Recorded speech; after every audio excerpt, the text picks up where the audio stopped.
Karachi inter school rowing मुकाबलों का तीसरा एडिशन इन दिनों कराची बोट क्लब में मुनक्किद किया जा रहा है।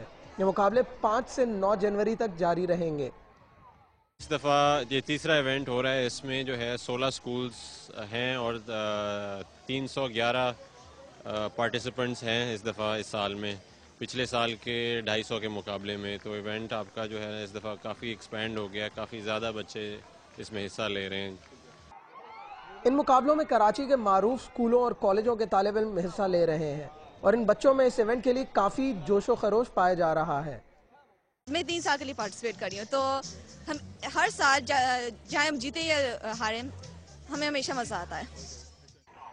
इस इवेंट ने जहां पाकिस्तान को जूनियर लेवल पर बहुत सारे रोज दिए हैं, वहीं इस खेल की सरपरस्ती के लिए बहुत सारे कोचेस भी सामने आए हैं।